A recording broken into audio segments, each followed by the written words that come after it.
Hi guys, this is Jeff at Slavens Racing. This video is about the Samco hose kit for the new 23 KTM 300XC. This also applies to the 23 TX Husqvarna. And I wasn't planning on doing a how-to video on how to install them, but I'm just going to give you some tips here. Alright, so obviously this is what the kit looks like. That's just a tool from Bulletproof to remove the radiator cap, which I really don't care for this new radiator cap. I wish they'd go back to the old one, but they probably won't. Anyhow, you need to remove, the seat and the tank first, so you can get to everything. And this is what the stock hoses look like on this side, on the left side of the bike. Underneath here is just a sensor that unplugs. So you just peel that boot back and unplug that sensor. That's for the water temperature, which that hooks into the ECU to let it know what's going on. And then so it looks like over here, and you can see that's humped up, that hose is, and then the other one is the same way. So make sure you install it that way. And then since I've got a skid plate on this bike already, I'm going to have to take it off to get to this clamp back in here. I mean, I could actually probably get to that, but it's just going to be awkward. So I'm just going to take the skid plate off. And it just takes a minute to pop this molecule skid plate off of here. But before you go any farther, you need to drain the coolant, which I've already done. And that tool makes it a lot easier. I just don't care for these caps, so they come off kind of hard. You got to push down and then twist. But anyhow, so that's what it looks like stock. Then I'm going to install the kit and show you what it looks like after I get it on there.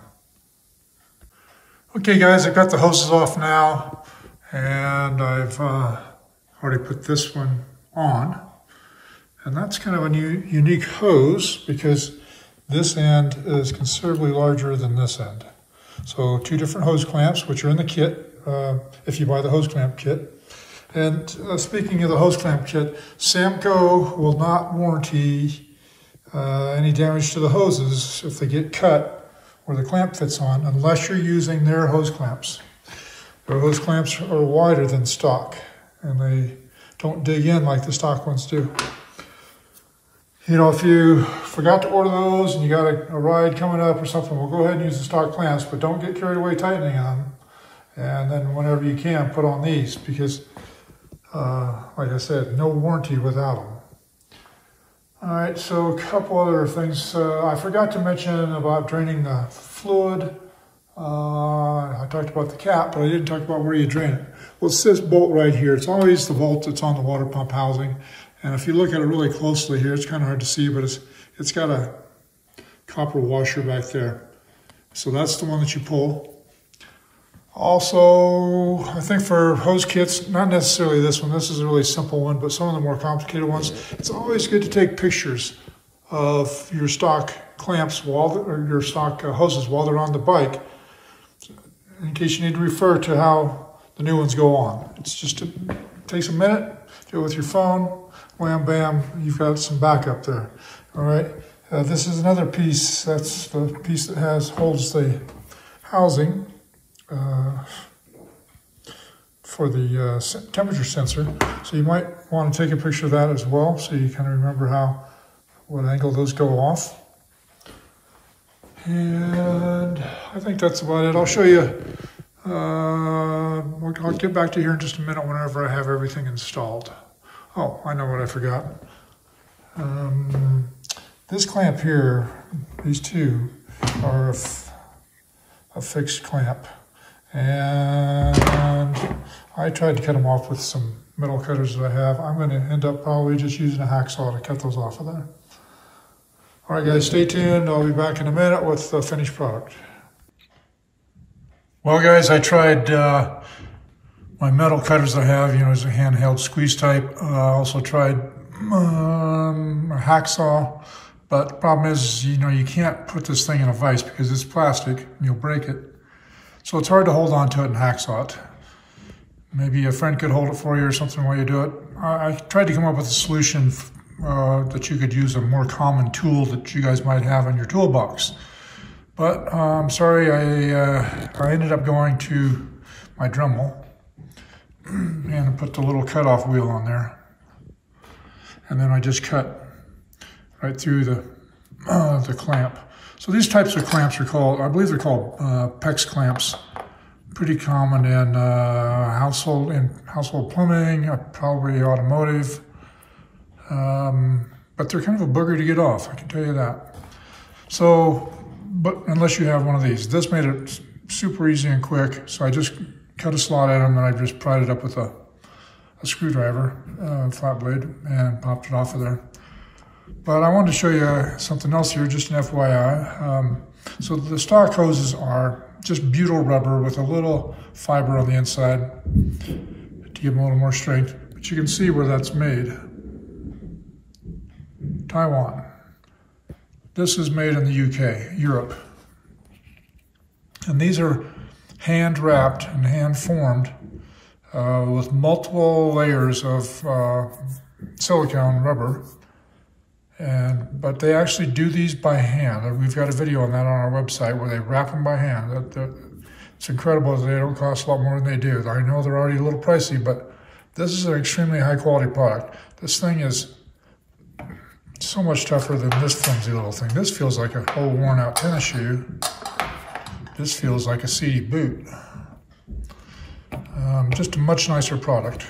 All right, one more time, guys. Stay tuned. Unfortunately, this installation has become a little more complicated than I expected, and it's kind of turned into a how-to video. But hopefully it helps you and helps you make an informed decision, and also helps you do the installation. I highly, highly recommend these hoses. I've seen these stock butyl rubber hoses fail multiple times over the years. If you get them, and when they do it is at the worst possible time, of course. It's when you're in some really gnarly section, your bike's overheating, and the hose will split. So that's why I changed to these. I just want reliability. I'm quite often a long ways from my truck, and I sure as heck don't want to push it or get towed back or whatever, or deal with it out on the trail. All right, so stay tuned one more time, and I'll just give you a quick pic of how it looks finished. Okay guys, finally I have the finished product here to show you. It definitely looks nice and slick. So these clamps here, for right now, I'm using the stock ones because the clamps that were in the kit were too small. We'll get that corrected right away. But anyhow, that's just a minor issue for us to sort out on our end. But the hoses go on very easily. This one here, one little tip on it, it's always kind of hard to push that up onto that spigot. On all the kits. So what I do is I take just a little bit of Armor All on my finger and spread it on the inside there, and then I push that on. It just makes it a lot easier to get it on.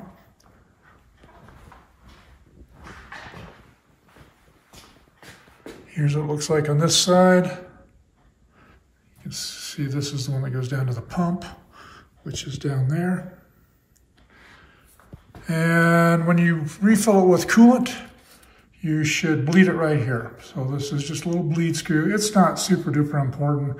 If you would happen to forget it, you're probably not gonna have a problem. It will purge itself over time, but you will get a few little air bubbles out of here. So basically you just put your coolant in, then you pull this screw out just about halfway, not all the way out.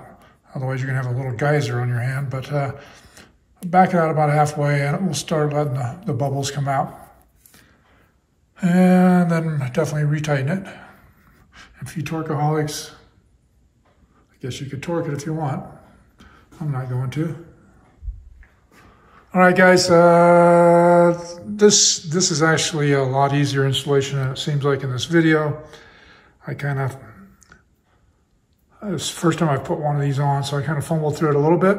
But it's probably a 30-minute or less installation, and that would be including draining and refilling the antifreeze. removing your skid if you need to.